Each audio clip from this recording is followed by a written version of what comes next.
que te conocemos y que te aprendemos a conocer cada día más. Gracias, Padre, por cada persona, Señor. Te pedimos, Padre, conforme a la necesidad de cada uno de nosotros aquí reunidos, tu mano poderosa y tu gracia y misericordia extendida en el nombre de nuestro Señor Jesucristo. Gracias te damos, Señor, y eres bienvenido, eres el invitado de honor a esta reunión, en el nombre de nuestro Señor Jesucristo, tu Hijo. Amén. Bien, estábamos, bueno, se pueden acercar, tomar todo lo que hay aquí para comer. Esto no es para los que estamos acá, porque imagínense. ¿No? Más. Olin, ¿aprendes ahí por? ¿Les parece bien así? Bien.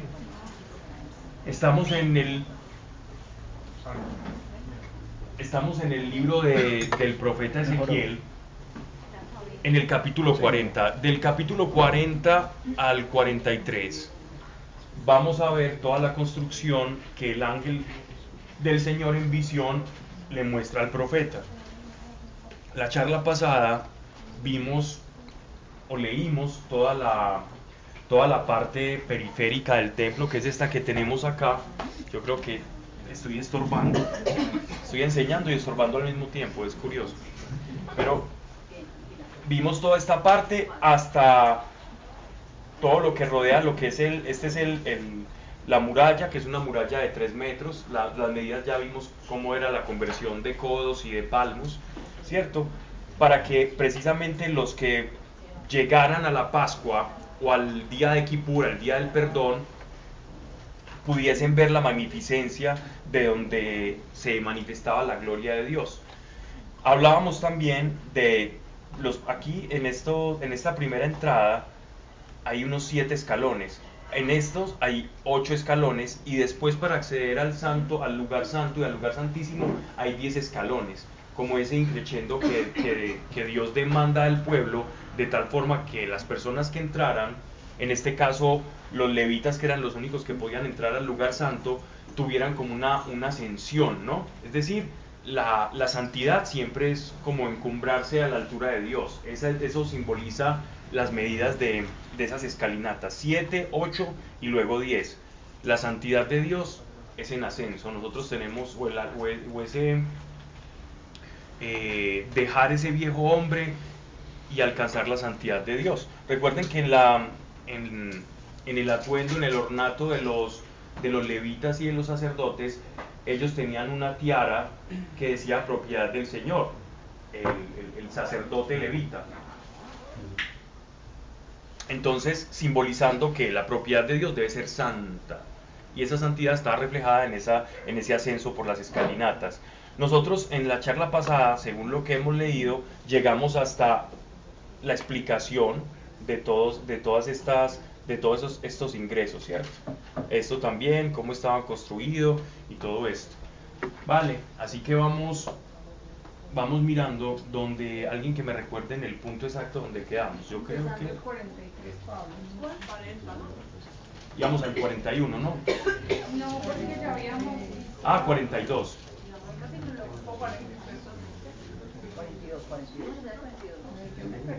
No vimos las cuentas. ¿Alguien tiene el punto exacto? Ya habíamos pasado adelantado.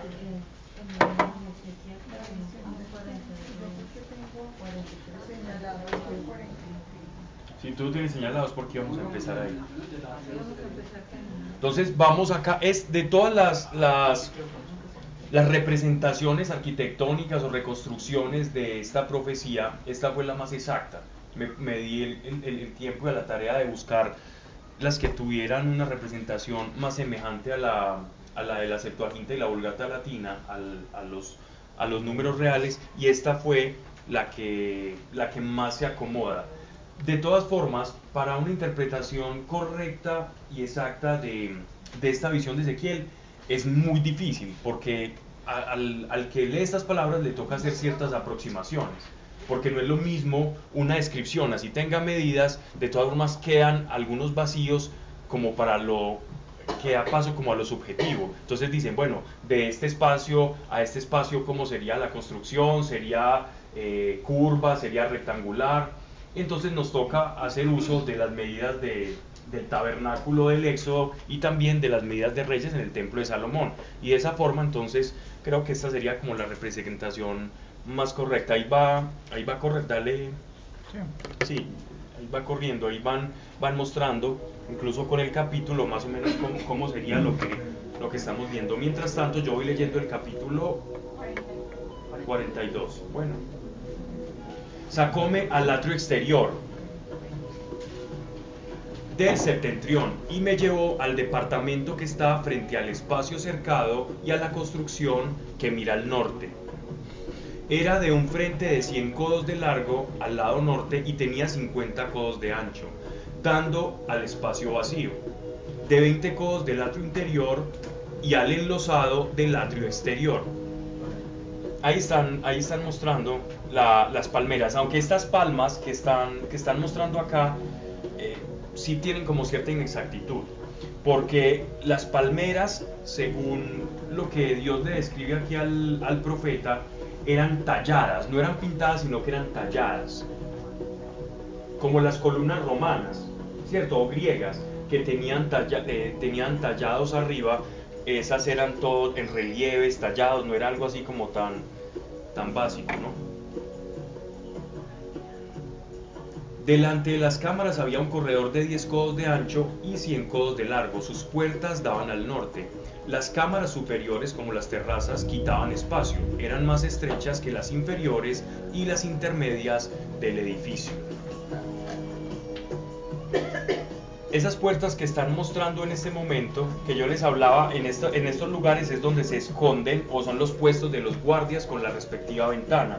Eran levitas que no eran descendientes de Sadoc, sino que eran los levitas que tenían oficios, digámoslo así, como más sencillos. No ofrecían sacrificios, sino que se dedicaban a las labores completamente periféricas del templo, como la guardia, como la limpieza, como el desmembrar los holocaustos y después llevárselas al sacerdote que imponía las manos sobre el macho cabrío.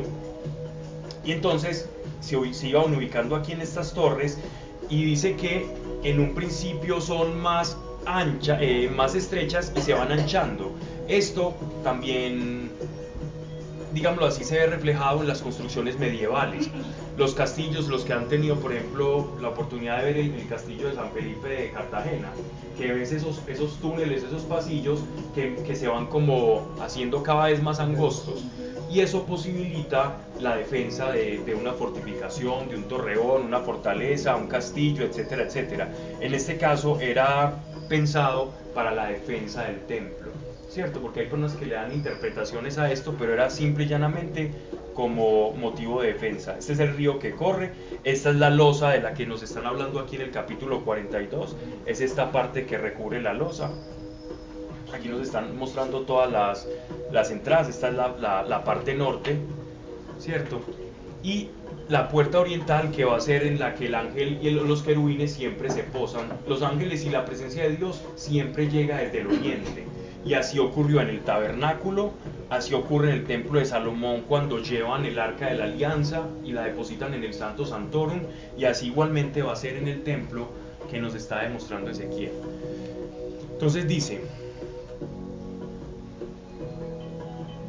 versículo 7, el muro exterior de fuera, delante de las cámaras, que daba al atrio exterior, frente a las cámaras, tenía 50 codos de largo, pues el largo de las cámaras del lado del atrio exterior era de 50 codos, pero el lado del templo de 100 codos. Más abajo de las cámaras había una entrada que daba a oriente, esta es la importante, para el que venía del atrio exterior. Del lado del mediodía, frente al espacio vacío y delante del edificio, había cámaras. Delante de ellas un corredor como el de las cámaras que dan al norte. Su largo y su ancho eran los mismos y también iguales a las salidas y toda su disposición. Como las puertas de las primeras eran las puertas de las cámaras que daban al mediodía. Y habían unas puertas al comienzo del corredor en el muro correspondiente para quien venía del oriente. Aquí nos están mostrando las mesitas de las que hablábamos, donde hacían los sacrificios, que en realidad eran 8. Eran, y no sé, la altura, las escalinatas. Lo bueno es que una imagen vale más que 1000 palabras, ¿no? Yo creo que ahí está suficientemente claro. Versículo 13. Díjome, las cámaras del norte y las cámaras del mediodía que dan al espacio cercado son las cámaras del santuario. Estas cámaras a las que se refieren acá no nos dicen si tienen ventanas o no, pero de acuerdo a la estructura del templo y en esta, digámoslo así, como en este bosquejo acá, también nos muestran y hacen ver que todas las edificaciones tienen sus respectivas ventanas. En cada ventana o en cada recámara, de la que llaman acá, perdón, no ventana sino recámara, los sacerdotes iban cumpliendo un determinado oficio. Eran como habitaciones para no cortar o desmembrar a los animales en el atrio, porque lo contaminaban. Ellos tenían que ser muy cuidadosos en el sangrado del animal y no dejar correr sangre, porque de lo contrario contaminaban el santuario. Y esa contaminación ritual acarreaba para un sacerdote un problema grandísimo, porque hacía ineficaz todo el sacrificio y todo el trabajo de toda la comunidad levítica. Entonces en estas recámaras ellos llevaban esa carne y la desmembraban para que no fuera a contaminar toda la parte exterior del atrio. Dice: donde los sacerdotes que se acercan a Dios comerán las cosas santísimas, es decir, las oblaciones y las víctimas por el pecado y por el delito, pues este lugar es santo. Verso 14. Cuando los sacerdotes entraren, no saldrán del lugar santo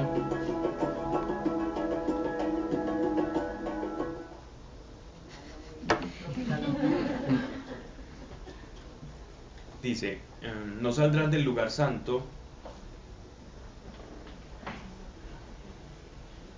Cuando los sacerdotes entraren, no saldrán del lugar santo al atrio exterior, sino que dejarán allí las vestiduras con que ministran, pues son santas, y vestidos de otras se acercarán así a lo destinado al pueblo. Todo lo que hagan en las recámaras tiene que estar completamente en el ejercicio ritual, de la práctica ritual, de lo contrario quedaría sucio. Cuando el sacerdote tiene contacto con el pueblo, en medio de los sacrificios, le toca retirarse todo su ornato, sus vestiduras, porque ya entonces perdería la santidad. Y aquí hay algo que vale la pena recalcar, porque cuando nosotros hablamos de santidad en el Antiguo Testamento, no necesariamente es el concepto que nosotros habitualmente usamos o coloquialmente como santidad. Nosotros interpretamos santidad como alguien que es moralmente correcto, que se porta muy bien o que cumple una serie de parámetros afines a principios morales. En este caso el decálogo, que son los 10 mandamientos, ¿verdad? Pero la santidad va más allá de una conducta moral. La santidad en el Antiguo Testamento significa presencia inaccesible. De hecho, el concepto de santidad no existía en ninguna de las poblaciones o de los grandes imperios o civilizaciones antiguas. Ni los sumerios, ni los babilonios, ni los egipcios, ni los vikingos, ni las culturas mesoamericanas, de mayas, toltecas, olmecas, ni tampoco los de acá de esta parte de América, ni los muiscas, ni los incas, ninguno digámoslo así, como de las estirpes indígenas tenían ese concepto de santidad. Ellos sabían que había un dios o dioses, un panteón de deidades. Sin embargo, el concepto de santidad nace en el Sinaí, y ese es un aporte de revelación que le da Dios cuando revela su nombre, el famoso tetragramatón, en el Sinaí, cuando Dios le dice a Moisés: yo soy el que seré. En esa expresión que nuestras Biblias traducen como yo soy el que soy, Dios manifiesta en esencia su santidad y su trascendencia, a diferencia de las otras deidades de las civilizaciones que precedieron, incluso contemporáneas a los mismos israelitas. Porque si tú ves, por ejemplo, la mitología griega, las deidades de la mitología del panteón griego eran unas joyitas que cometían, perdónenme la expresión, pero cometían más actos de inmoralidad que hasta los mismos filósofos. Ya, que algunos los defendían, otros decían que eran creación, pero eran terribles. Entonces llegaba Zeus, se disfrazaba de algo, tenía relaciones con una mujer humana y salía un semidios. Y ahí Hércules y una cantidad. Y yéndonos a otros mitos, nos podemos ir a los mitos nórdicos, también pasaba lo mismo. El dios, la deidad Loki, aunque era un poco caótica, llegaba, entraba acá, se disfrazaba o tomaba la forma de un caballo, tenía relaciones sexuales con otro animal y salía un monstruo ahí que después Fenrir, que iba a devorar digámoslo así, que iba a ser como una especie de entidad devoradora. El caso con esto es, o si vamos a Bochica, o nos vamos a Quetzalcóatl, eran como dioses demasiado humanizados, antropomórficos. Sin embargo, en el Sinaí, Dios revela al ser humano, al pueblo, su trascendencia. Y la trascendencia de Dios está vinculada, está completamente ligada a su santidad. Entonces, ¿qué es la santidad? Es la trascendencia de Dios. Es ese ser puro y trascendente, el ser que lo sustenta todo. En eso radica la santidad de Dios. Ahora bien, ¿qué es ser santo ya en relación a nosotros? Ya yéndonos a la etimología de la palabra santo o kadosh, si en hebreo es aquel que se aparta para él. Y para apartarnos para él nos tenemos que despojar de todo aquello que no es afín a su ser trascendente. Entonces, en este caso, ¿qué es la santidad? Es parecernos más a Dios en su esencia trascendente. Y si nos queremos parecer a Él, nos tenemos que despojar de aquello que no es semejante a Él. Y a esto se llama el pecado. Entonces, sí tiene una relación con el comportamiento, para nosotros sí, para Dios no. Dios es santo. En esencia santo no significa que Él es apartado para sí mismo, sino por su ser trascendente.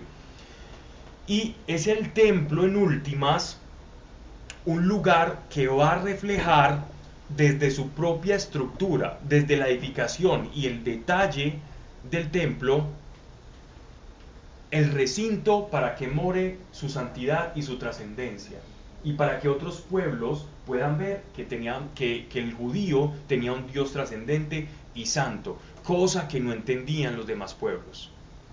Es fácil tener una concepción de un Dios poderoso, pero un Dios santo va mucho más allá. La santidad es un concepto que Dios le revela al pueblo de Israel, y en eso radica la gran diferencia. No solamente como una fe monoteísta, sino como un Dios trascendente, único y trascendente. De hecho, eso es lo que significa yo soy el que soy. Significa algo que no se puede rebajar, no se puede hacer imagen de un yo soy el que soy, porque está por encima de toda conceptualización. Cuando Moisés le pregunta, ¿y a quién le diré quién es? Tú le dirás, yo soy el que soy, mi enviado. ¿Cómo hago yo estatua de semejante afirmación?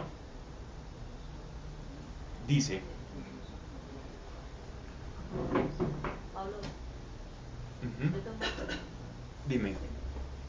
pues puede que me salga un poquito, pero No importa. sí, estábamos hablando del templo Uh-huh. y, o sea, es que yo tenía entendido que Puedes hablar más duro, yo no lo digo por mí, yo te escucho perfecto, es para los que de pronto escuchan. yo tenía entendido que cuando Jesús vino Sí, ya no había necesidad de que Jesús, pues él rasgó el velo, ¿cierto? perfecto. Entonces, para que el templo ahora sí ya a Dios no se le puede encerrar, por así decirlo, porque él ya está nudo. Uh-huh. Esa es la pregunta. Es una excelente pregunta. ¿Tú estuviste en la charla pasada, no? No. ¿La escuchaste? Ok, pero entonces te voy a ilustrar, porque de eso, de hecho, habíamos hablado. Sí. Dime. Espera que se te cae. Gracias. ¿Qué más? Sonriendo. En la carta a los hebreos, cuando nosotros leemos la carta a los hebreos, es toda una exposición de lo que es El templo, la simbología y la representación. ¿Y a qué apuntaba el templo? Y para nadie es un secreto que desde el tabernáculo hasta el templo de Salomón es un tipo, es decir, es algo que anuncia a Cristo. Tanto así que Cristo, nuestro Señor en el Evangelio, hablaba de sí mismo como el templo. ¿Por qué Jesús hablaba del templo como él mismo? Porque él era portador del Shekinah, es decir, la gloria de Dios. Él era el tabernáculo viviente. Jesucristo, nuestro Señor, era el tabernáculo viviente. Y el templo como tal y los sacrificios, llegando Cristo, que es el sacrificio perfecto, sin mancha, que anunciaban con todas estas cosas, con todos los rituales de purificación, con el lugar santo, el lugar santísimo, todo tiene que ver con la vida de Cristo. Entonces Cristo hace ineficaz un nuevo sistema sacrificial. Esta es una de las objeciones que se hace a los que toman este texto de manera excesivamente literal. Dicen, hey señores, pero si este templo todavía no ha existido, y si Cristo abolió una nueva construcción de un templo, porque cuando Él muere y rasga el velo significa que todos nosotros como iglesia tenemos acceso al lugar santísimo, y es real porque en Pentecostés el Espíritu Santo desciende sobre cada uno de nosotros, y es en ese Pentecostés personal, así como lo tuvieron en Hechos de los Apóstoles, que nosotros nos volvemos como unos sagrarios vivos. De tal forma que el apóstol Pablo dice en 2 de Corintios, en 1 de Corintios, sobre la renovación de la mente, que es nuestro sacrificio vivo. Entonces él dice, bueno, si ustedes ya no pueden sacrificar, pero ustedes mismos son un sacrificio para Dios. El hecho de esa santificación es el sacrificio que ustedes van a presentar. Ya no será así, sino que serán sus propias vidas, porque ustedes son el templo, ¿no? Entonces esto haría ineficaz toda esta construcción. Pero los que toman esto literal dicen, no señores, esa objeción es válida y comprendemos que todo sacrificio se hace ineficaz, pero recuerden que en Apocalipsis dice que nuestro Señor va a volver, la parusía. Él va a retornar y va a tener un gobierno acá. Nuestro Señor va a morar acá, y esto se le conoce como el milenio. Y en ese milenio Él estará gobernando desde el templo, y estos sacrificios que se van a hacer en Ezequiel no son sacrificios por el pecado, sino son sacrificios para santificar el lugar para cuando el Señor venga. Esa es la objeción que hacen. Es simplemente un sacrificio de animales, no para perdón de pecados, sino para la consagración de los adminículos, de los elementos del templo, el altar de bronce, la mesa de los panes de la proposición, las menoras y todo lo que está en el templo, que se santifica con esa sangre. Entonces esas son las objeciones. Aquí no vamos a dar una postura, simplemente vamos a exponer lo que dice las Escrituras, y yo les abro el abanico para que ustedes en su meditación de las Escrituras tomen partido, porque no nos interesa adoctrinar o decir, mire, es que tiene que ser así, y defender una postura sería completamente, no solamente irresponsable de mi parte, sino que sería decirle a estos teólogos que piensan esto que son unos tontos, o a estos biblistas, cuando de verdad es algo para tomarse el tiempo de estudiar. Sí. ¿Cuál es tu nombre? Melissa. Melissa. Yo entendí la pregunta tuya acerca de por qué se tiene que construir ese templo de nuevo, ¿cierto? Porque para los judíos el Mesías no ha venido. Ya. Entonces ellos tienen que tener un templo. Ellos tienen que tener una manifestación de lo que dice Pablo, de la santidad completa de Dios. Entonces, yo creo que es eso. Simplemente, pues, yo creo que esa fue la pregunta que tú hiciste.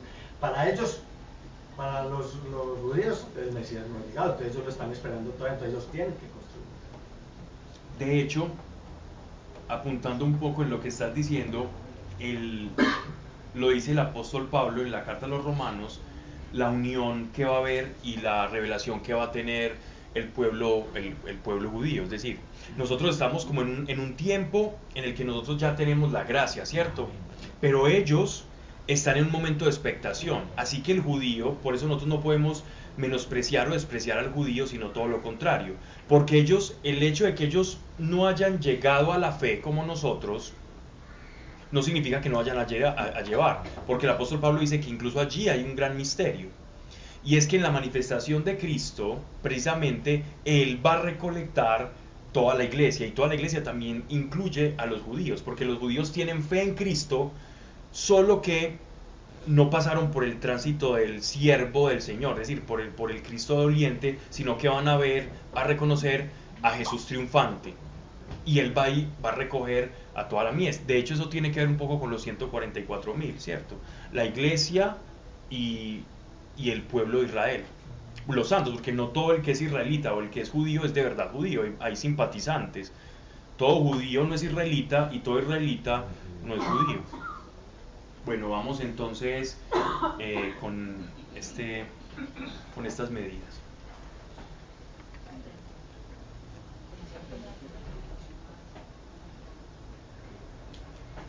Sino que dejarán allí las vestiduras con que ministras pues o santas y vestidos de otras, se acercarán así a lo destinado al pueblo. Cuando hubo acabado de medir la fábrica interior, sacóme fuera por la puerta que da al oriente y midió el perímetro. Midió el lado de oriente con la caña de medir. Recuerden que la caña y el hilo era para medir o distancias cortas o distancias largas. 500 codos de la caña de medir se volvió y midió el lado del norte y 500 codos de la caña de medir. Midió el lado del mediodía, 500 codos de la caña de medir. Se volvió al lado del occidente y midió 500 codos de la caña de medir. Si nosotros comparamos estas medidas con las del templo salomónico, es un cuadrado perfecto. Y esas medidas cuadradas son las mismas que tenía el templo de Salomón. ¿En qué se diferencia este templo de Ezequiel al de Salomón? En toda la parte exterior, en los ingresos, tienen diferentes medidas, pero en lo que es el lugar santo y el lugar santísimo, las medidas son muy correspondientes. Y eso tiene algo que decir, y es como que Dios no cambia, el lugar donde va a poner su presencia tiene las mismas medidas, desde el tabernáculo, obviamente con una diferenciación de materiales, porque el tabernáculo estaba hecho de diferentes capas de pieles, y las del templo de Salomón y luego las del templo de Ezequiel. Las del templo de Esdras, que luego fueron también revestidas por Herodes el Grande, sí cambiaron un poco, ¿no? Y Herodes el Grande se pasó un poco por generar digámoslo así, como una especie de favor del pueblo, y él era un tipo como megalomaníaco, y aparte de eso, sabía que no tenía la aprobación del pueblo porque él no era descendiente directo del pueblo judío, sino que él era de una facción mezclada con los griegos.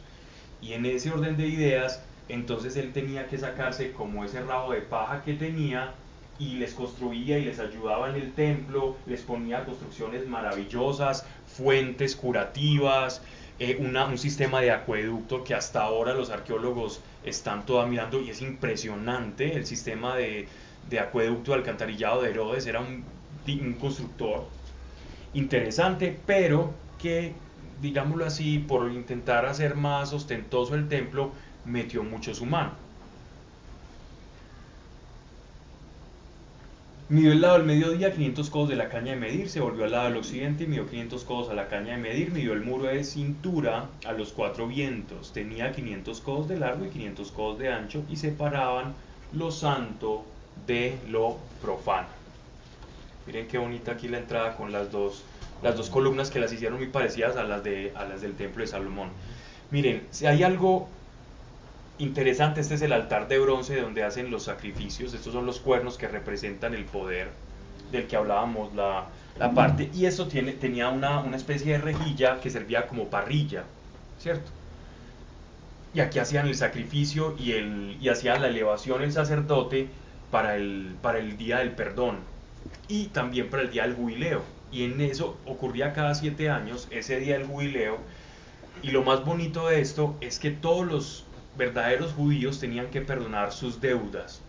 A cualquiera que le vieran tenían que perdonar las deudas, porque de esa manera ellos estaban diciendo, así como tú nos perdonas, nosotros perdonamos, que es una parte de lo que nuestro Señor, o el modelo de oración que nuestro Señor nos enseñó a hacer. No es nada más que recordarle al pueblo el jubileo. Perdona nuestras deudas, porque la traducción original es deuda. Nosotros utilizamos ofensa para moralizarlo un poco más y es monetizarlo, pero la expresión literal es deuda, es perdonar nuestras deudas, como aquellos que nos deben, refiriéndose a ese jubileo personal.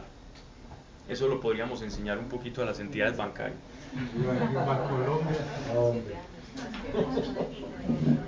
Estamos de jubileo, le estamos poniendo el alma. Bien.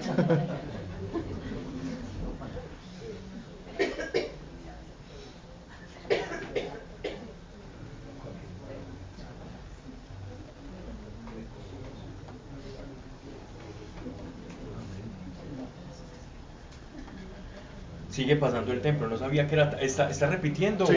¿Está repitiendo? Así. Pero lo bueno es que ahí mientras voy hablando y van viendo absolutamente todo. Pablo, Y ¿por me- qué las palmeras? Porque escogieron Hace rato palmeras. tenía esa pregunta. ¿Qué simbolizan las palmeras?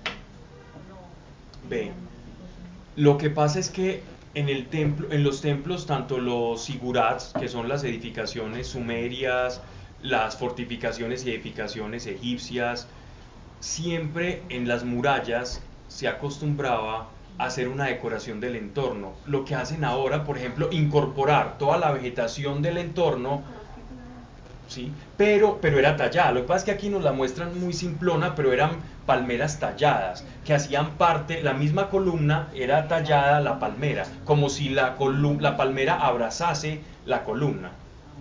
Cuando uno lee las descripciones de los historiadores griegos, por ejemplo, de cómo era el templo, cómo eran las pirámides, es muy diferente a como las conocemos ahora. De hecho, las pirámides no son ese material que nosotros las vemos ahora.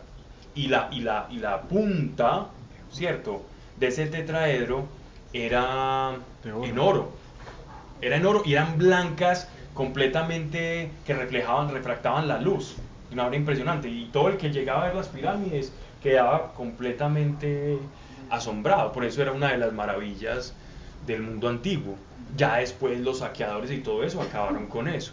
Y el oro y todo. Y las dejaron en pelotica, pues. Pero eso fue lo que pasó con las famosas pirámides. Y el templo estaba recubierto.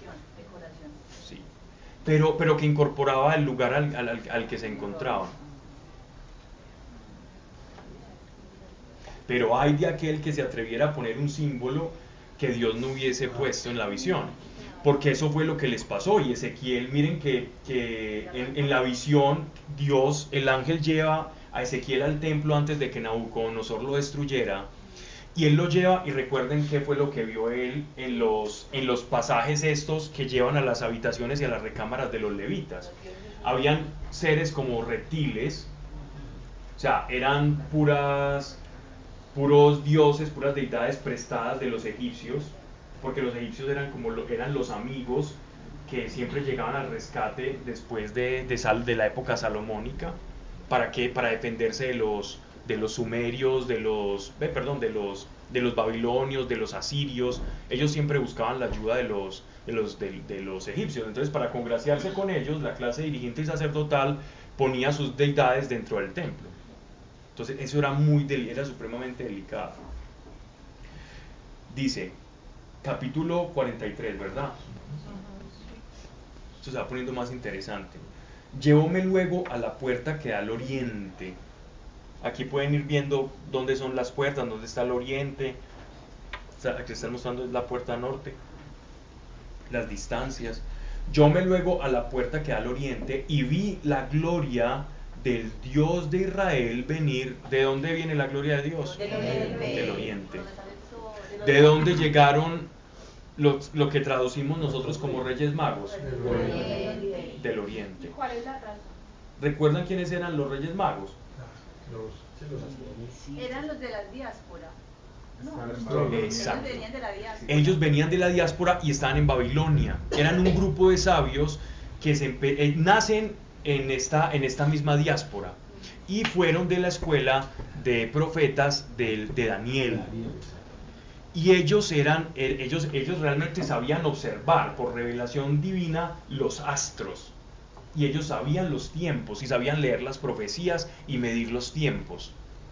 Y fueron ellos los que, llevados por el Señor, fueron a reconocer a nuestro Señor. Melchor, Gaspar y Baltasar no son unos nombres que se les adecuaron, pero ellos no se llamaban así, ¿cierto? Ni eran tres o si eran tres. Sí. Ya vimos negrito.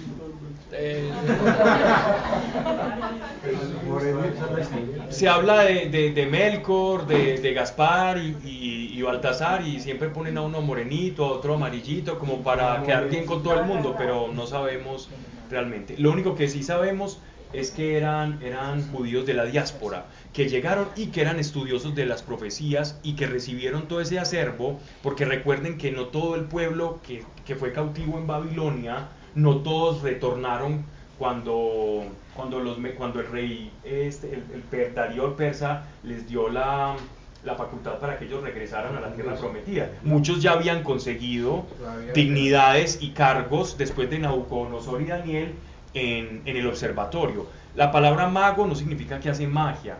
El mago, que nosotros traducimos como mago, era una persona versada en muchas artes y oficios, generalmente dedicado a leer las fases de la luna para saber y decirle a los reyes cuándo debían sembrar, cuándo debían cosechar, cuándo debían hacer las cosas debido a las fases lunares. Entonces observaban las estrellas, pero no como unos Walter Mercado del pasado.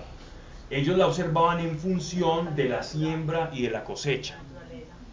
Y por eso les llamaban los sabios o los magos, porque sabían leer las estrellas, pero para efectos prácticos, generalmente fines agrícolas. Esos eran los magos. De hecho, José fue uno de ellos, por revelación divina. No solamente porque interpretaba los sueños, sino que al convertirse en visir, bien sea de Tutmosis II o de Ramsés II, dependiendo de donde uno se sitúe históricamente, independientemente del faraón, a él lo nombraron visir para ayudar, y siguió en ese orden de ideas para que el pueblo de Egipto prosperara. Y hubo gran prosperidad hasta su muerte, dicen pues en las escrituras en el Éxodo. Pablo, ¿por qué de Oriente? En el Génesis. Dime. ¿Por qué de Oriente? ¿Cuál es la razón de que la gloria de Dios venga de ese? Vamos a leer. Aunque aquí no va a decir. Y vi la gloria. Llevóme luego a la puerta que da al oriente. Y vi la gloria. Mire, ¿recuerdas la visión que tuvo él frente al río Quebar? Capítulo 1 de Ezequiel.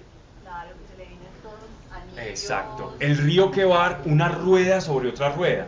Que en realidad una rueda sobre otra rueda, un aro sobre otro aro, es una cosa preciosa, porque forma como lo que se conoce como una bisecapisis. Una bisecapisis es una intersección de dos circunferencias, girando la una sobre la otra. Y los que estudian toda la fractalidad de cómo se construye la vida, desde el feto, desde la unión del espermatozoide y del óvulo, siempre se forma una bisecapisis. Esa estructura fractal siempre está en el origen de la vida y en todas las cosas, sobre todo la vida. Y es la forma en la que se mueven estos querubines. Y eso es bien bonito. La podemos, si puedes poner ahí como una bisecapisis y la podemos ver. Ahora estaba viendo allá en el... Aquí la mostraron. Sí. Aquí lo mostraron, ¿cierto? Si lo podemos adelantar, aquí la mostraron y en 3D se ve mucho más bonito. Los masones, por ejemplo, la masonería toma parte de las medidas del templo de Salomón y lo utilizan para hacer rituales. Ellos dicen que Salomón era como el primer iniciado o el primer gran constructor. Y toman muchos elementos del templo de Salomón, incluso llegan a decir que estas dos torres mire qué interesante.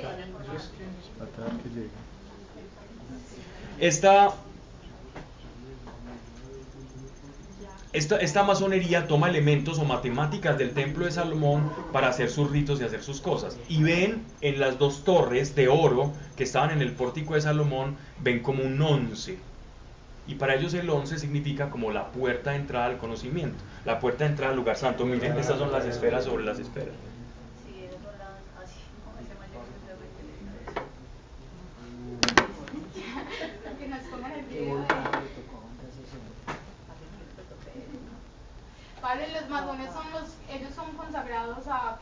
No, pues, íbamos a hablar de la masonería, nos quedamos aquí mucho rato. La masonería es un movimiento que nace después de las cruzadas, ¿cierto? Por unos movimientos que llamaron los cátaros, los albigenses o los bogomilos. Pero ellos son satánicos. Ellos niegan a Dios. No, de hecho no pueden, bueno, no vamos a hablar de eso, cerremos ese paréntesis, en otra ocasión hablamos de eso para que sigamos con Ezequiel. En los primeros grados se puede, ya después no. Llevóme luego a la puerta que da al oriente y vi la gloria de Dios desde Israel venir del oriente. Se oía un estrépito como el estrépito de caudalosas aguas. La pregunta del oriente es bien interesante, porque Dios había abandonado al pueblo, y por eso hice la acotación del capítulo 1. Había abandonado el templo. ¿Recuerdan que la gloria de Dios abandonó el templo cuando fue destruido? ¿Recuerdan? En el 568 antes de Cristo, cuando lo destruyó Nabucodonosor y sitió Jerusalén, que Dios le muestra al profeta cómo es todo eso, y después llega un emisario que se tarda meses en llegar allá a la tierra de Quebar, que es cerca a Babilonia. Él llega contándole lo doloroso que fue al profeta y a todos los que estaban ahí en la diáspora, lo doloroso que había sido el sitio de Jerusalén y cómo lo incendiaron, destruyeron las murallas. Y Ezequiel ya les había dicho a ellos que la gloria iba a abandonar el templo. Y si la gloria llega de oriente, significa que Dios no ha abandonado a su pueblo en la dispersión, porque ellos estaban en el oriente. Y del oriente, o sea, desde allá donde están ellos, va a regresar la gloria de Dios a posarse en el Monte Sión, en la ciudad santa, en Jerusalén. Entonces es una forma de decirlo. ¿Por qué oriente? Y la pregunta es muy buena. Generalmente uno lee y no se lo pregunta, uno dice, Dios viene de oriente porque quiso. No, porque su pueblo estaba en oriente. Así que Dios no abandonó al pueblo santo, a los que verdaderamente habían santificado su nombre. Y lo que estoy diciendo no me lo invento, él ya se los había dicho, y en un capítulo anterior habíamos podido leer que él dijo, yo voy a estar con ustedes, pero con los que están ahí. De hecho estaba con Ezequiel, y va a estar con Daniel. Y tanto va a estar que recuerdan cuando los tres jóvenes estaban siendo quemados por no querer adorar la estatua de Nabucodonosor, y un ángel se les aparece y los rescata. Algunos dicen dentro cuando uno lee el Tanaj judío, algunos rabinos o en el Talmud, ellos hablan que es Miguel, el protector de Israel, el que está custodiándolos a ellos, que ese era el ángel que los estaba cuidando. Pero eso es algo judaico, pues. Por lo pronto sabemos que un ángel los salvó, ¿no? Pablo, otra pregunta. Pero puede comer mucho. Si Otra. no va, entonces me no. Dime. Porque, o sea, porque hoy decimos Medio Oriente y tú hablas del Oriente, pues eso tiene una relación. ¿No? Sí, tiene que ver dependiendo de nosotros estamos en Occidente, ¿cierto? Europa es Occidente por antonomasia. Luego, al oriente de Europa está el cercano oriente, que es Canaán, que es Siria, que es Fenicia. Medio Oriente, que ya son los países árabes, ya es Irán y todo eso. Y lejano Oriente, que ya es toda esa parte asiática, China y ya el Asia, pues mucho más lejana. Entonces está cercano, mediano y lejano Oriente, dependiendo de donde nos ubiquemos. Y como la historia se ha escrito, entre comillas, la moderna desde Occidente, entonces por eso llamamos ellos. Ellos nos dirán lejano Occidente. Recóndito Occidente. Algo así.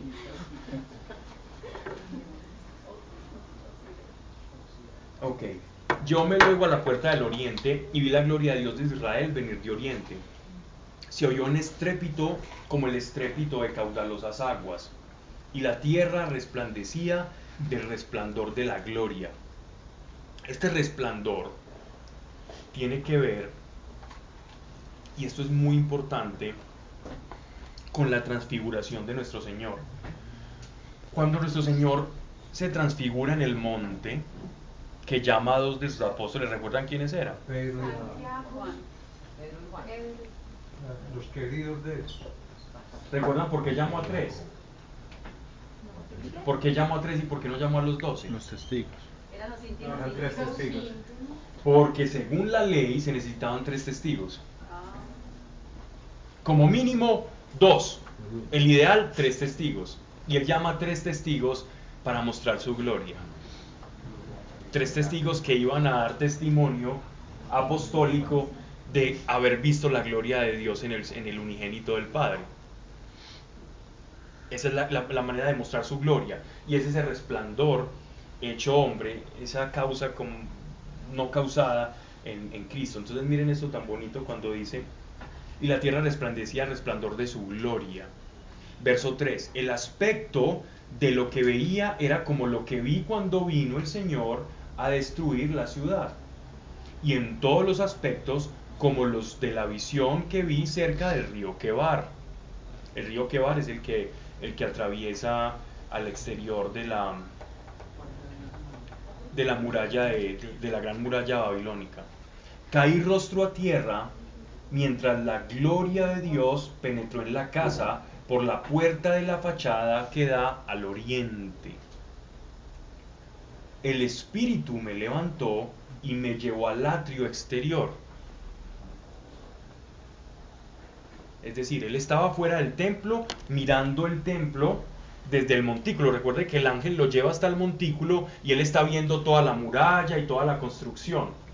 Pero el Espíritu lo traslada a él tenía rostro a tierra, y el Espíritu lo traslada hasta el atrio, desde el oriente, lo traslada al atrio. Es decir, el atrio es toda esta parte periférica, ¿verdad?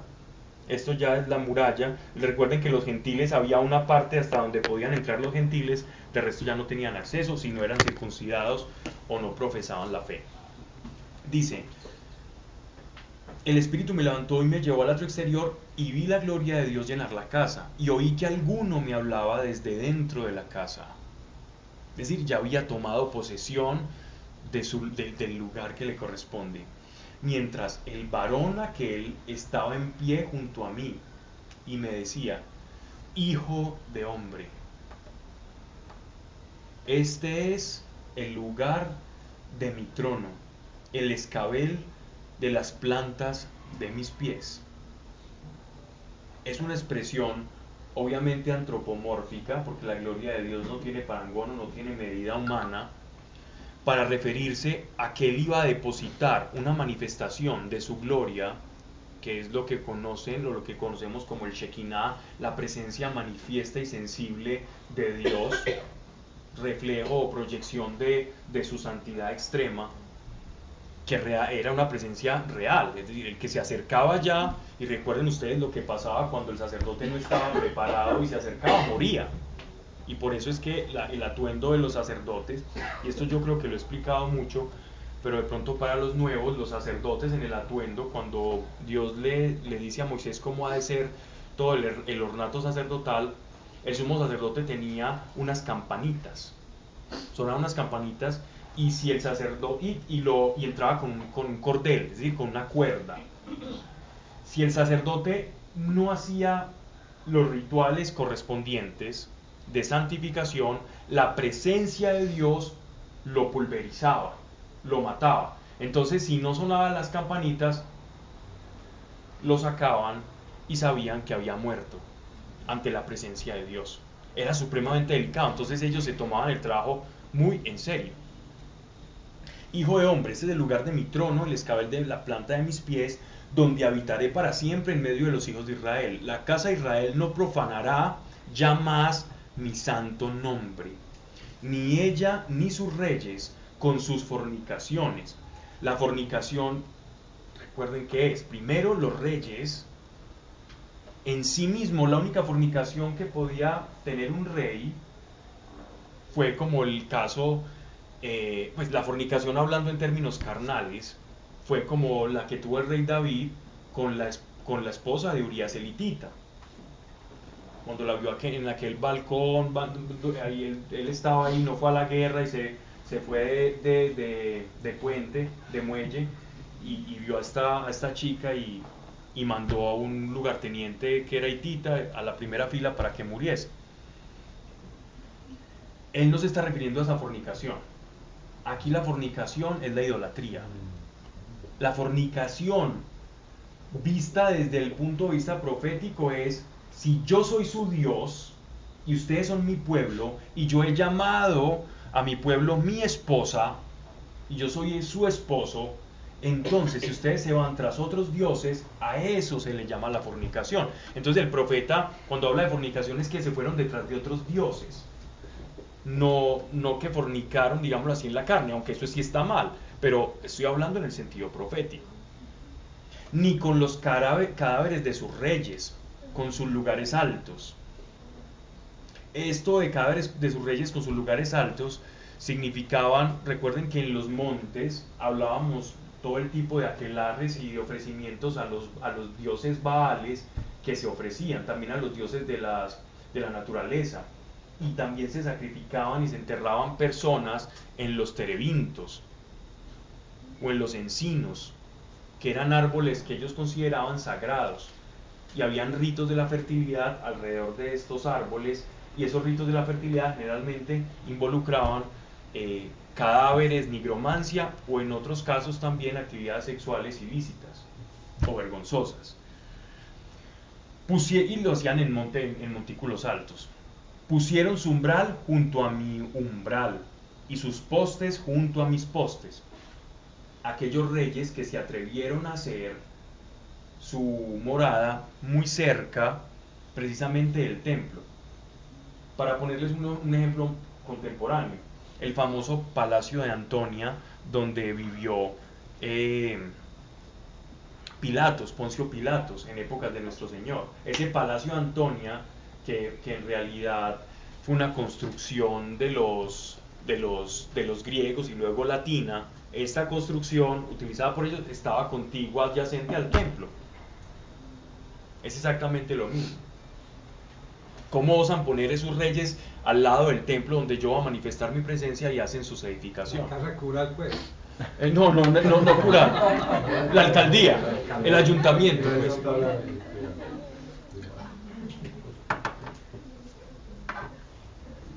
Ni con los cadáveres de sus reyes, mate como la alcaldía, o la Diana al lado.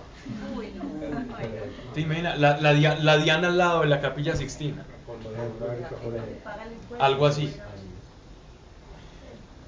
Con su lugar, pusieron su umbral junto a mi umbral y sus postes junto a mis postes, y pared solo por medio. Contaminaron mi santo nombre con las abominaciones que se cometieron. Por eso en mi furor los consumí. ¿Recuerdan ustedes? Perdónenme usar tanto la palabra recuerda, pero es que como ya hemos hablado tantos años acá, que cuando hablábamos de la santidad versus el pecado, ¿qué pasa cuando yo uno el pecado y la santidad? No pueden unir, se repelen, hay chispa. Produce una chispa. ¡Plac! Una yesca contra atrás, un cortocircuito. Eso es un cortocircuito. Y ese cortocircuito nosotros le llamamos en el Antiguo Testamento la ira de Dios. Es cuando la santidad de Dios hace cortocircuito con el pecado, porque en su santidad y en su trascendencia el pecado no tiene cabida. Y entonces no es que Dios odia al pecador, de hecho lo ama, por eso entregó a su Hijo. Es que su naturaleza, cuando nosotros nos preguntamos, ¿hay algo imposible para Dios? Sí, hay cosas imposibles para Dios. Para Dios es imposible mentir. Para Dios es imposible no amarte porque te ama, porque somos su criatura. Y para Dios es imposible hacer que el pecado no tenga su paga, no purificar el pecado. Pero como Él sabía que nosotros en nuestra humanidad éramos incapaces, entonces Él mismo se tomó el trabajo por nosotros. Y eso es la expiación. Y por eso vino nuestro Señor, para morir por nosotros y pagar la deuda impagable e insoldable que nosotros teníamos. Él pagó por nosotros y en su propio cuerpo Él sufrió el cortocircuito.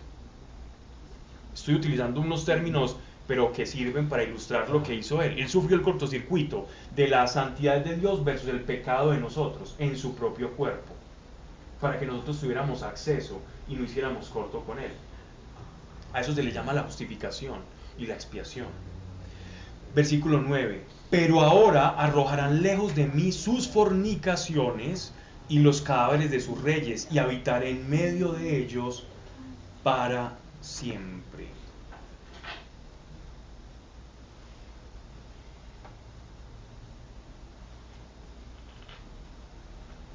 verso 10, para seguir ilustrando.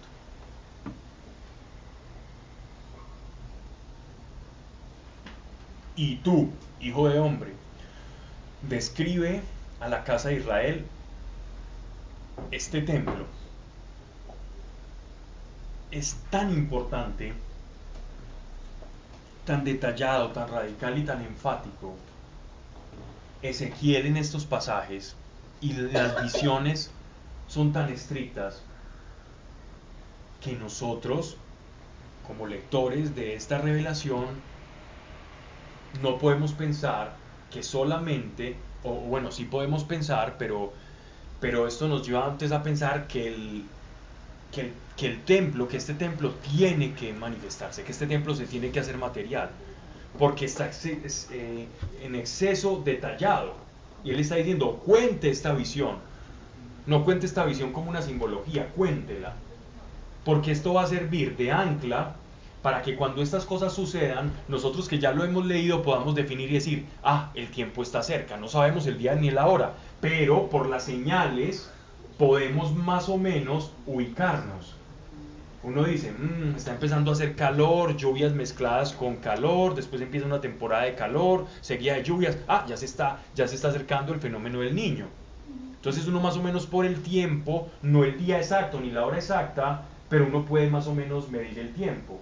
O esta cosecha va a salir para más o menos para esta temporada. Con un margen de error sí, pero por la lectura de esto podemos ver los tiempos, así como aquellos hombres, aquellos 3 reyes sabios, llamados los reyes magos, estos hombres sabios de Oriente, pudieron leer los signos y ser guiados por este signo mayor que es la estrella de Belén, y esta los llevó. Y tú, hijo de hombre, describe a la casa de Israel este templo. Si se avergüenzan de lo que han hecho, muéstrales la traza y el diseño de esta casa, sus salidas y sus entradas, y toda su disposición, sus ritos y sus leyes, y ponla por escrito ante sus ojos, para que guarden todos sus ritos y sus reglas y los pongan por obra. Esta es la ley de la casa. Sobre la cumbre del monte, todo en derredor. Su término será santísimo. Esta es la ley del templo. He aquí que las medidas del altar en codos de codo y palmo. El canal de un codo de alto y un codo de ancho. Se están refiriendo ya a los objetos y las cosas que están sagradas y santificadas en medio del lugar santo y el lugar santísimo. Y el reborde que lleva en torno un palmo. Un palmo es la anchura de 5 dedos para ellos, ¿cierto? Tal es el zócalo del altar, más o menos unos 7 centímetros. Desde el canal sobre el suelo al plano inferior 2 codos, y la anchura de su vuelo 1 codo. Del plano inferior al plano superior 4 codos, y la anchura de 1 codo. El Ariel tenía 4 codos, y de él emergían 4 cuernos. Ya los vimos ahora, ¿no? El Ariel tenía 12 codos de ancho y 12 codos de largo, este ya era grande, formando un cuadrado perfecto. La basa tenía 14 codos de largo y 14 de ancho a los 4 lados, y en el torno de ella habían una cornisa de medio codo, y el canal de 1 codo todo alrededor, y sus gradas estaban al lado oriental. Aquí la podemos ver, cómo está. Ahorita la vimos con sus escalinatas, con los cuernos, que era donde subían a hacer el sacrificio. El rojito. Ahí está. Está pequeñito.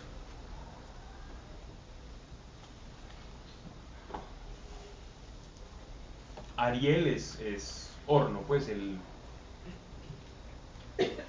igual yo sé que cuando ustedes me van siguiendo en las traducciones dicen, lo que dijo él es esto que está. Lo que pasa es que la nácar colunga tiene ese problemita, o problemita no, es muy bueno, que tiene ese castellano a veces como que ya entró en desuso. Verso 18, díjome, hijo de hombre, así habla el Señor Dios, estas son las leyes del altar para cuando sea construido, para ofrecer en él holocaustos y derramar la sangre de ellos. A los versos 19, a los sacerdotes levitas de la posteridad de Sadoc, recuerden, el Sadoc es para diferenciar los sacerdotes que se ubican en los usos y en la labor más sencilla, menos sofisticada, menos espiritual, y con los que hacen todos los ritos, la purificación, y que llegan hasta el lugar santo, porque al lugar santísimo solamente puede entrar una vez al año el sumo sacerdote, una vez al año. De resto, solamente llegan los sacerdotes hasta el lugar santo. Porque ellos tenían que permanecer, las menorás o los candelabros de siete aspas, tenían que permanecer encendidos día y noche, y había una persona encargada de que no se fuese a apagar nunca. Eran como lamparitas de aceite, y era un aceite exactamente como Dios se los manda en el Éxodo.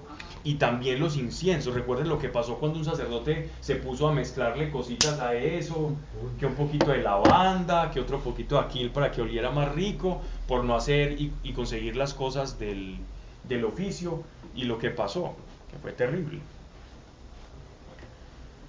Dice: a los sacerdotes levitas de la posteridad de Sadoc, que serán los que a mí se han de acercar para servirme, dice el Señor, les darás un novillo para el sacrificio por el pecado. Tomarás de su sangre y untarás con ella los 4 cuernos.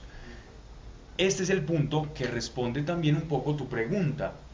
El por qué no de los sacrificios. Porque aquí no se menciona sacrificios para perdón de pecados, ¿cierto?, sino para purificación de los utensilios del templo. Mira, esa es como la gran diferencia.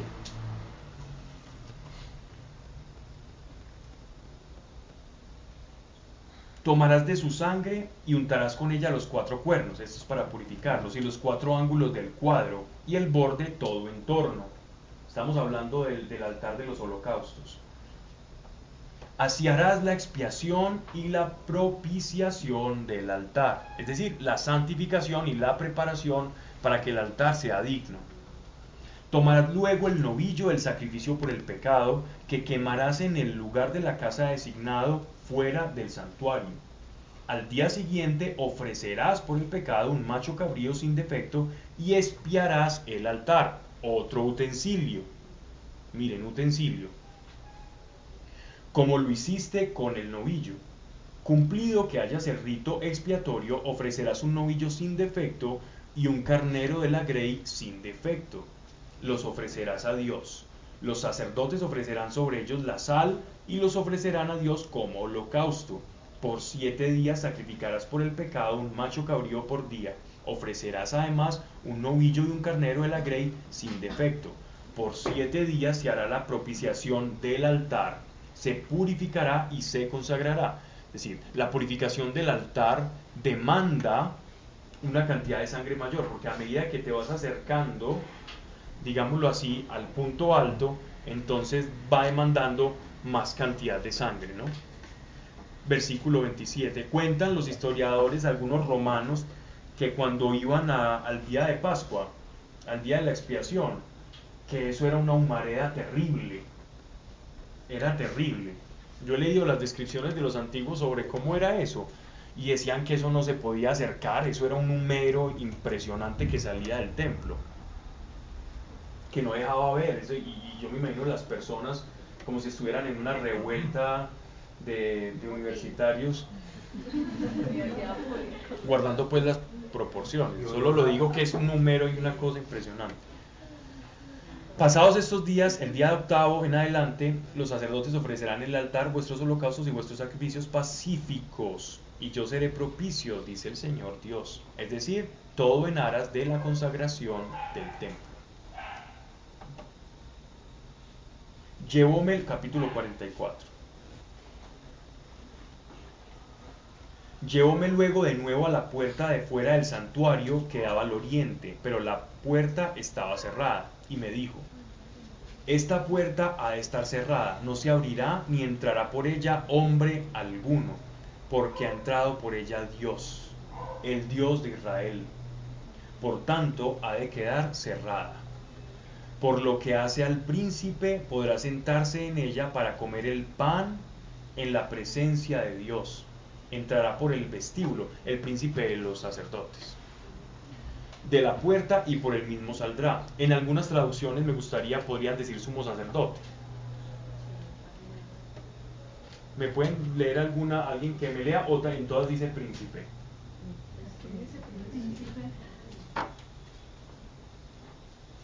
Ninguna dice algo diferente. Ok. Llevóme hacia la puerta del norte por delante de la casa, y miré y vi la gloria de Dios, que la gloria de Dios llenaba la casa, y me postré rostro a tierra. Es decir, él no pasa por la puerta que estaba cerrada. Entonces todo esto es para decir, ni siquiera el profeta Ezequiel, en medio de la visión, pasa por el mismo lado que pasó el Señor, sino que es llevado por otro lado. Pasas por la puerta, dice, llevóme hacia la puerta del norte por delante de la casa, y miré y vi que la gloria del Señor llenaba la casa de su casa, y me postró rostro a tierra. Verso 5. Dios me dijo: hijo de hombre, pon atención, mira con tus ojos y oye con tus oídos todo lo que voy a hablar contigo. Mira con tus ojos y oye con tus oídos. Uno dirá, pues eso es como una redundancia, ¿no? Espirituales. Pero ¿cuál era la expresión de nuestro Señor Jesucristo a sus discípulos y a aquellos que le escuchaban, aquellos oyentes? El que tenga ¿qué? Es exactamente lo mismo que nuestro Señor está diciendo acá. Pon atención, mira con tus ojos y oye con tus oídos, para hacer énfasis que lo que va a decir es importante. Que voy a hablar contigo sobre todas las ordenaciones de la casa y todas sus leyes. Pon atención a todas las entradas de la casa y a todas las salidas del santuario. Y di a los rebeldes, a la casa de Israel: así dice el Señor, Yahweh, basta ya de abominaciones, oh casa de Israel, de traer extranjeros incircuncisos de corazón y de carne. Esta expresión, incircuncisos de corazón, se empieza aquí a tocar por primera vez. La incircuncisión del corazón y de la carne. Porque si algo caracterizaba al pueblo de Israel es que su espiritualidad era muy materialista. ¿En qué sentido lo digo? En que ellos se sentían judíos por cumplir un pacto o una norma. Pero uno puede cumplir un pacto y una norma y lejos estar del corazón o del principio que fundamenta esa norma o que produce esa norma, porque detrás de cada norma se esconde un principio que proyecta, que hace posible esa norma, ¿cierto? ¿Cuál es el principio, por ejemplo, de no desear a la mujer del prójimo? El principio es el amor por el prójimo. Es el principio fundamental, es el amor. Por eso cuando nuestro Señor decía, bueno, y entonces ¿cuál es el mandamiento? Amarás al Señor con todo tu corazón, con toda tu alma, con toda tu mente, y al prójimo como a ti mismo. Él dio los dos principios sobre los cuales se versan las dos tablas. La tabla que versa de nuestra relación hacia Dios y la tabla que versa de la relación entre nosotros, su creación. Dos principios que fundan toda la casuística que se desprende de nuestras relaciones con el prójimo. Y el Sermón del Monte, en realidad, son los principios sobre los cuales está fundamentada toda la ley. Toda la ley y los profetas se resumen en el Sermón de la Montaña. Son puros principios. Nuestro Señor Jesucristo siempre habló con principios. Y cuando lo intentaban llevar al plano de la casuística judía, que eran súper políticos y supremamente buenos abogados, los judíos siempre querían llevar todo a la casuística. Bueno, entonces si pasa esto y si este tiene tantas esposas, entonces en la segunda, entonces cuando en la resurrección de los muertos, ¿de quién va a ser la esposa? Siempre querían llevar un principio que era muy claro a una casuística hiperbolada, irrisoria. Y es precisamente esto lo que nuestro Señor nos está dando acá. Y es, como eran tan materialistas y todo lo veían en casuística, en lo material, creían que si yo me circuncidaba y cumplo estos parámetros, entonces ya voy a estar bien con Dios. Pero aquí Dios les está diciendo, ustedes pueden creer que están cerca por el cumplimiento de mi pacto. Pero ojo, hay una incircuncisión del corazón, porque su corazón cumple unas cosas, pero no obedece al primero de los principios que yo les di en el Sinaí. Me amarás con todo tu corazón, dice, con todo tu lev, que es la traducción del hebreo a corazón, con todo tu corazón acá, con todo tu nefesh, con toda tu alma y con toda tu mente. Es decir, con todo lo que integra al ser humano, con todo lo que con todas las potencias humanas, nosotros tenemos que amar al Señor. Y eso no lo están cumpliendo, solo con su carne.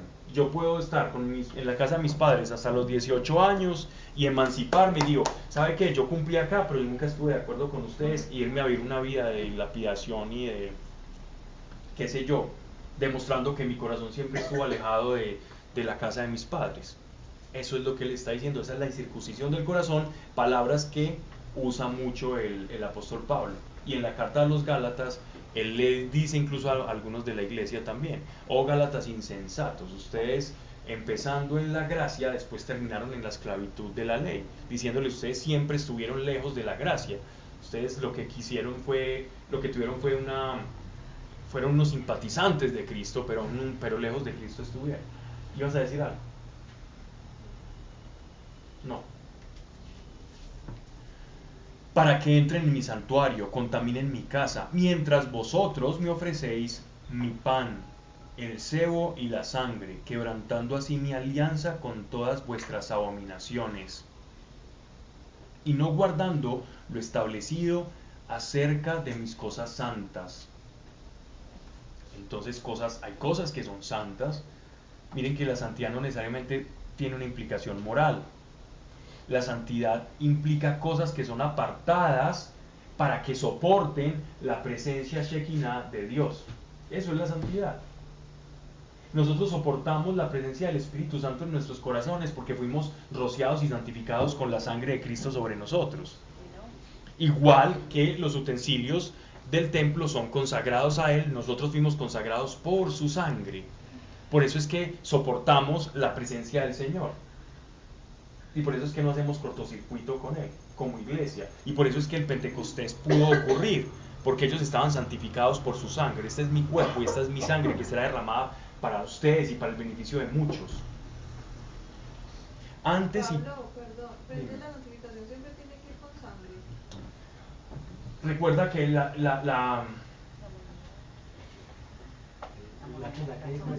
tiene que ver con sangre, tiene que ver con el sacrificio, sí, es decir, porque es la paga del pecado, el precio del pecado es la muerte. Pero, pues como están santificando las cosas con la sangre, ¿cierto? Sacrificio. Como tipo de aquel que iba a hacer el sacrificio perfecto, que es Cristo. Así que sin sangre no puede haber remisión de pecados. Pero aquí es para No, la pero purificación en las cosas. Como Es las para la cosas. purificación. Para soportar la presencia de Dios en el templo, no para que uno se ponga a cortarse para santificar las cosas. Imagínate el pobre curita, estaría desangrado. Pero no, o sea, Es verdad, pero que eso sale. pecan pues, Ah, las cosas no pecan. no, yo entiendo, Pero pero tienen que purificar. Es que por eso te estoy diciendo que la santidad y la santificación son cosas muy diferentes. La santificación tiene que ver con el aspecto moral, el crecimiento sí. de ir pareciéndome más a Dios. Pero esta santidad en el Antiguo Testamento, que hay que diferenciar, tiene que ver con la presencia de Dios y con no poder tener acceso. Y para tener acceso se necesitaba del sacrificio de un animal puro, que tipificaba la sangre perfecta de Cristo que nos iba a santificar. Y esos utensilios tenían que ser santificados. Y solo se hacía por eso. Recuerden que la sangre es la moneda de transacción, es con lo que se hace transacción en el mundo espiritual. Toda la brujería, el vudú, la macumba, la santería, hacen esto a su forma. Y ellos saben, y por eso hacen sacrificios de animales, por eso degollan gallinas, por eso hacen todo este tipo de cosas. Los pactos de sangre, todo. Porque saben que en el mundo espiritual la moneda es la sangre. Amén. Ese es el problema. Ellos usan lo que nosotros sabemos que es santo y Dios santificó y que nos enseña la forma santa de hacer las cosas, y ellos lo hacen a su forma, sabiendo el poder que tiene la sangre, ¿no? La sangre es vida de la carne. Sí, eso está escrito. Pero eso es una dirección a futuro. ¿O Sí. no? Porque este templo Sí. no se ha construido. Sí, pero sobre las cosas del templo, no es para remisión de pecados de las personas. Esa es la gran diferencia entre este templo y el templo de Salomón, el templo de Esdras, el de Nehemías, pues y el templo que destruyó Tito en el año 70. Estamos hablando ahí sí se ofrecían sacrificios, ¿cierto? Hasta que se perdió el arca de la alianza en época de los romanos, no había arca de la alianza, ¿cierto? Estaba perdida.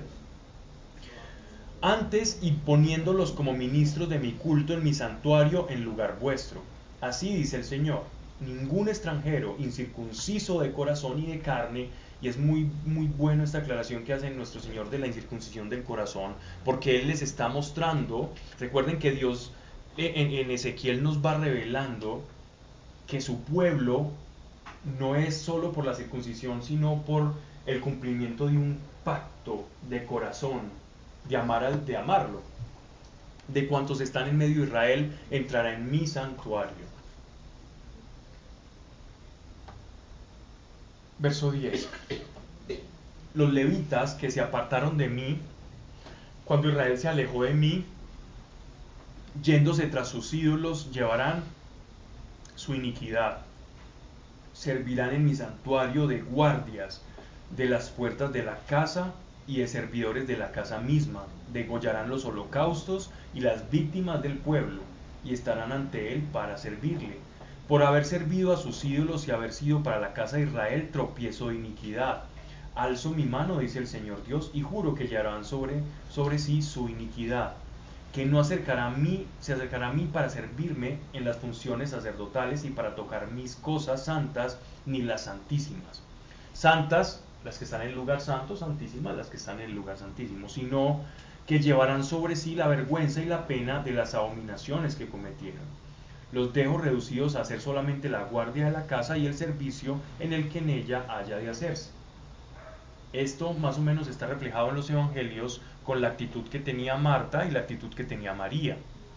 ¿Recuerda? Sí. ¿Qué hacía Marta y qué hacía María? María a los pies de Jesús. Y Marta Jesús rehén regada. Y Marta haciendo la noche.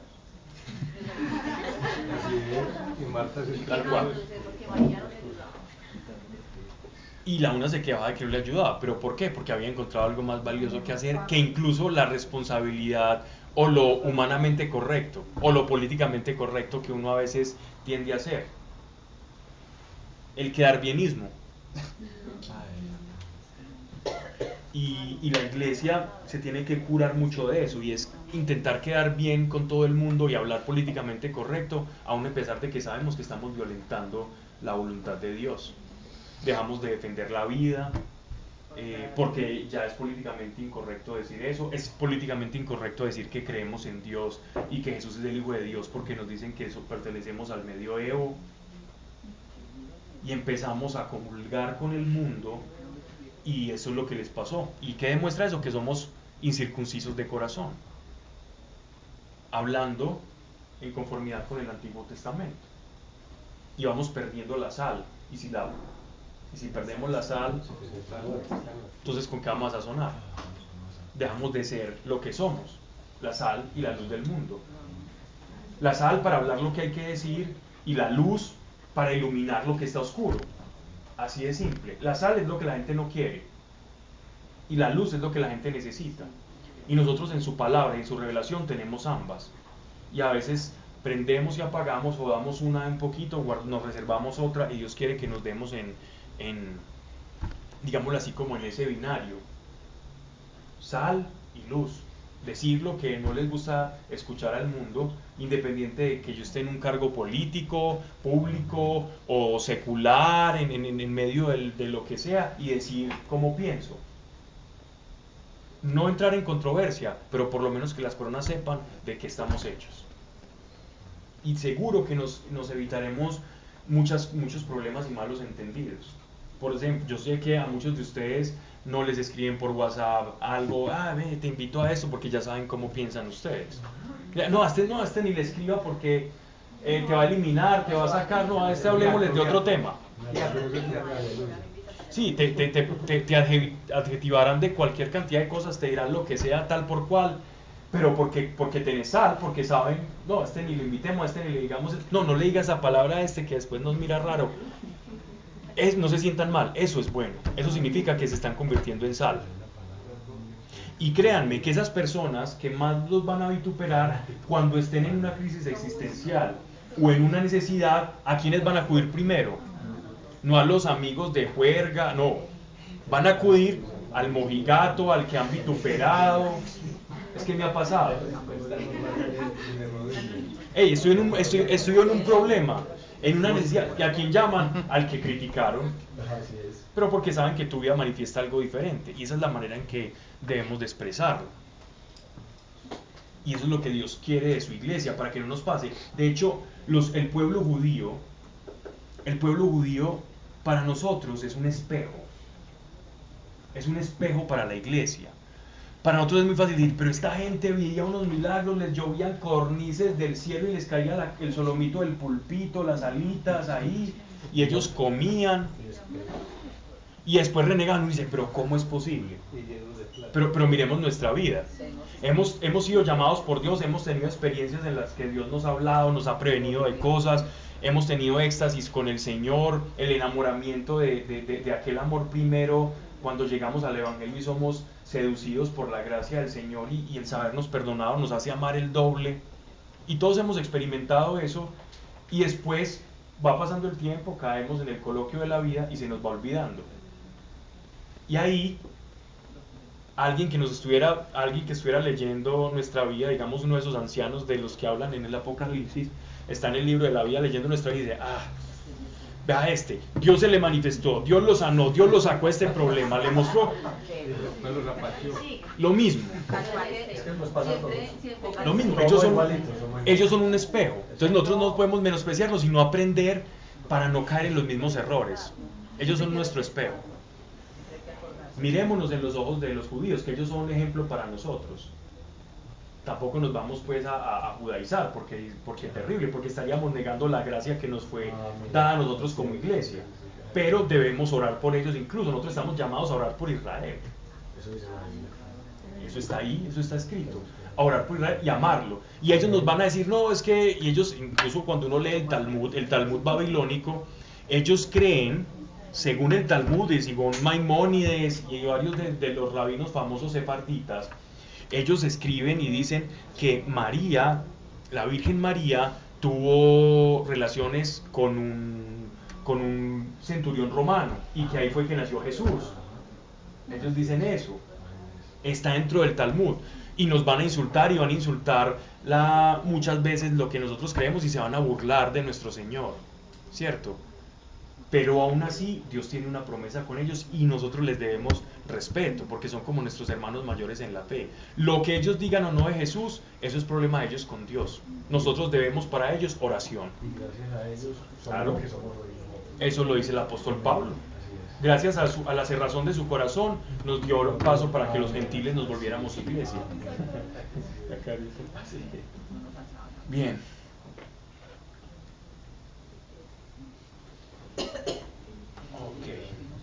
Versículo 15. Los sacerdotes levitas, hijo de Sadoc, que guardaron el ordenamiento de mi santuario cuando se apartaron de mí los hijos de Israel, serán mis allegados para ministrar. La palabra ministro significa servidor. Ministrar significa servir.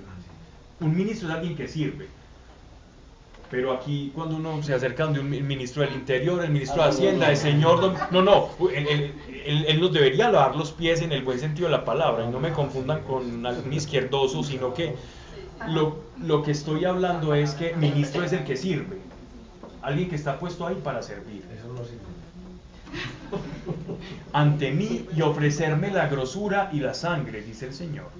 Esos entrarán en mi santuario y se llegarán a mi mesa, guardando mi ordenamiento. Cuando entren por las puertas del atrio interior, se vestirán de vestiduras de lino.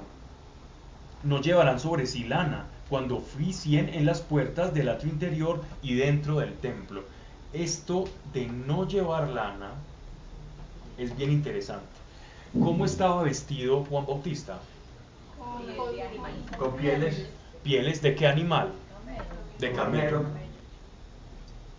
¿De camello o de carnero? Camello. Ah, sí, camello. Piel de camello eran las vestiduras o de silicio, pues. Estaba vestido Juan Bautista. Jesús, ¿cómo estaba vestido? ¿Cómo era el atuendo de nuestro Señor? Era una, no tenía Una túnica sin costuras de una sola pieza, ¿Pero de qué material? de lino, De lino. 100% lino. sin mezcla. Y por eso no podía tener costura, porque él iba a manifestar en su vida la no mezcla. No vamos a mezclar, es decir, la pureza. Y Juan Bautista iba a consagrar o a encarnar con su propio atuendo la impureza, es decir, lo profano. ¿Por qué? Porque él estaba predicando el arrepentimiento. Por eso no comía viandas y cosas buenas, sino que lo que comía él eran cosas silvestres, eran grillos y era miel silvestre, no más. Esa era su dieta, la dieta de un hombre consagrado a Dios desde el arrepentimiento. Mientras que Cristo manifestaba la gloria de Dios y la gracia. En su mismo atuendo, él encarnaba su mensaje. Dime. Pablo, cierto que entonces por eso es que hay una parte de Mateo que dice que les hablé como que arrepiéntanse. Correcto. no Y me utilizaba hicieron una frase, utilizaba un cuento popular, del argot popular, que era: vine con salterios y cantando y no cantaron, y cuando vine en un cortejo fúnebre no lloraron. Es decir, Juan Bautista vino llorando y no lloraron con él, y Jesús vino cantando y diciéndole y repartiendo tortica y no se alegraron. Inconformes, ¿cierto? Siempre. Exacto. Muy bien, de hecho lo que estoy diciendo refleja precisamente ese pasaje.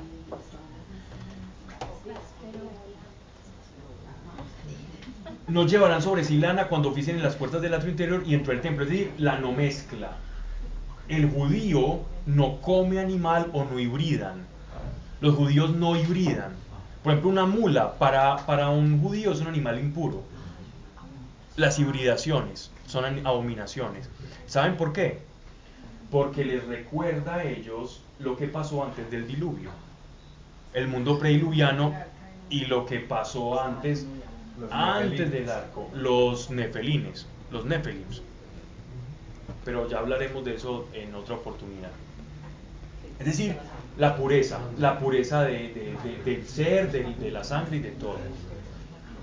Llevarán tiaras de lino sobre sus cabezas y calzones de lino a sus lomos, y no se ceñirán para no sudar. Pero cuando hayan de salir al atrio exterior al pueblo, se quitarán las vestiduras con que se hace el servicio, y dejándolas en las cámaras del santuario, se vestirán de otro vestido para santificar al pueblo con sus vestiduras. Cuando nuestro Señor muere y resucita, él es revestido con otras vestiduras. Esto es pero cuando hayan de salir al atrio exterior al pueblo, se quitarán las vestiduras con que se hace el servicio, y dejándolas a la cámara del santuario, se vestirán otro vestido para no santificar al pueblo con sus vestiduras. Porque las vestiduras están santas y el pueblo en esos momentos está impuro. Y la que es la santificación, no es que ellas se la ponen y van a ser santos, no, la santificación, el cortocircuito. Les va a producir es lo que recuerdan cuando unas personas allá cuando estábamos leyendo el libro de José, ¿cierto? Cuando venían en el arca, que ellos le toman el arca a los filisteos, cuando estábamos leyendo Jueces, perdón, ¿qué pasó con unas personas que tocaron el arca sin la forma? Les dio lepra. Otros cayeron inconscientes. Es exactamente lo mismo lo que está diciendo que no ocurra. Eso es bien bonito de la presencia manifiesta de Dios.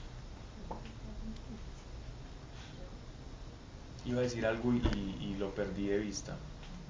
Nuestro Señor cuando muere, esto es un símbolo, estas vestiduras no son solamente símbolo del bautismo, sino que también son símbolos de la muerte y la resurrección. Cuando nuestro Señor asciende y Él dice, no me toquen a las mujeres porque todavía no ha ascendido al Padre, era precisamente por esto.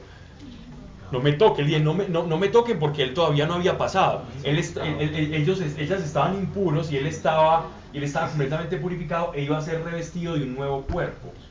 Todo esto anuncia lo que vamos a hacer nosotros. Todos nosotros vamos a tener eso. Es que para que creer, nuestra esperanza o nuestra felicidad no es el hecho de que Dios nos cambió la vida, de que restauró nuestra familia, de que si éramos alcohólicos ya no lo somos o lo que sea. Es decir, el testimonio que cada uno carga. Sino que lo grande, el llamado grande que nosotros tenemos es que vamos a resucitar. Eso es lo que decimos en el credo. Creemos en la resurrección de los muertos y la vida eterna. La vida eterna es un cuerpo glorioso al igual que Él como primero de muchos hermanos. Verso 20, no se raparán la cabeza ni dejarán crecer sus cabellos, motilando sus cabezas. Es decir, es una especie de voto de nazareato. Así era Juan Bautista. Juan Bautista era un hombre de pelo largo, de melena. Recuerden el caso de Sansón, que también era un nazareo. Un nazareo era una forma en la que ellos se consagraban a Dios. Y había otra forma de hacer un nazareato temporal. El nazareato temporal, tenemos 10 minutos ya para terminar. Ese nazareato temporal lo hacían ellos para cumplir votos por un favor que Dios había hecho. Leemos en los viajes de Pablo en Hechos de los Apóstoles que Pablo regresa a Jerusalén en su segundo viaje para cumplir un voto y él se rapa su cabeza, es decir, se dejó crecer el pelo y después va ya a rapar su cabeza en cumplimiento de esos votos. Cuando él lleva unas colectas que recogió en las iglesias de Asia Menor. Ni dejarán crecer sus cabellos, mutilando sus cabezas. Ningún sacerdote beberá vino cuando haya de entrar en el atrio interior. No tomarán por mujer ni viuda ni repudiada. Repudiada significa aquella mujer por la cual se le dio lo que se llama carta o libelo de repudio, que leemos en el Levítico dentro de la ley, que era una institución instaurada por Moisés, bajo la cual una mujer que no cumplía la finalidad conyugal, pudiera ser por fornicación, por adulterio o por otra causa, el hombre entonces iba donde un sacerdote, donde un juez, y le expedía, le decía, líbelo de repudio, esta mujer fue repudiada por su marido porque no está cumpliendo los fines para los cuales fue el matrimonio. Entonces los sacerdotes no podían allegarse a una mujer que había sido repudiada porque tenían que ser ejemplo de santidad. A los hombres les iba muy mal. A los hombres les iba también muy mal. Si el hombre igual, si fornicaba y todo eso, le pasaba. Era apedreado, claro. Y lo peor de eso, lo que pasa es que al hombre se le exigía no solamente esto, sino ser el sacerdote de la casa. Entonces era alejado y apedreado y también sacado de la comunidad israelita, ¿cierto? Pero generalmente las mujeres en la sociedad y en la vida familiar han sido más bien portadas, ¿cierto? Sino virgen de la casa de Israel o viuda de sacerdote. Podían entrar con una viuda, una mujer que enviudase, pero que hubiera sido de un sacerdote. Con ella sí podría estar, no la viuda de una persona de otra tribu. Era como las ordenanzas. Enseñarán a mi pueblo a distinguir entre lo santo y lo profano, y a discernir entre lo puro y lo impuro.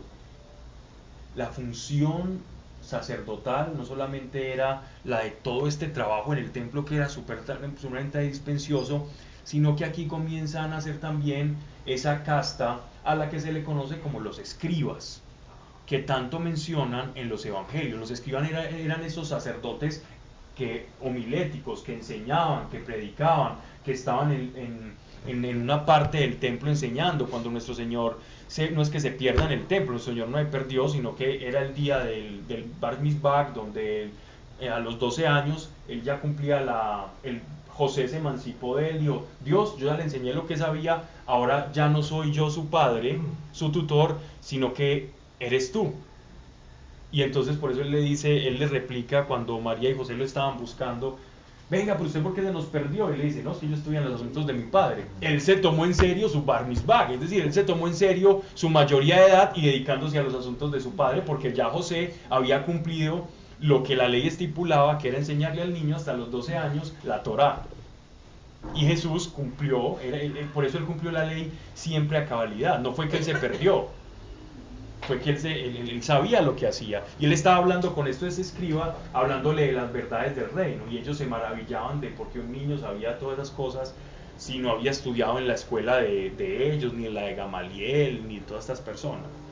Sino virgen de la casa de Israel, obvio sacerdote, enseñarán a mi pueblo a distinguir entre lo santo y lo profano y discernir entre lo puro y lo impuro.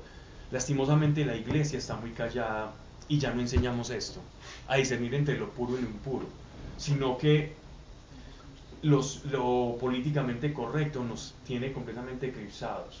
Y el profeta Isaías, que lo leímos el año pasado o el antepasado, no sé, hablaba de que en estos tiempos a lo bueno le llamaremos malo y a lo malo le llamaremos bueno. Y entonces, ¿dónde hay alguien que llame a lo malo malo y a lo bueno bueno? Si no somos nosotros, si somos los que estamos llamados a esto. Los sacerdotes de Israel incumplieron parte de su pacto y solo se dedicaron a enseñarse ellos mismos y a no enseñarle al pueblo. Por eso Dios levanta al Mesías, y el Mesías va a ser el que va a enseñar al mundo. El Mesías va a enseñar al mundo.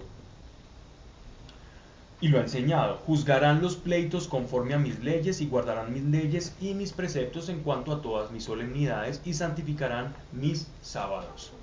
No entrarán a muerto alguno para no contaminarse, solo por el padre o la madre, el hijo o la hija, el hermano o la hermana que no haya tenido marido, se contaminarán.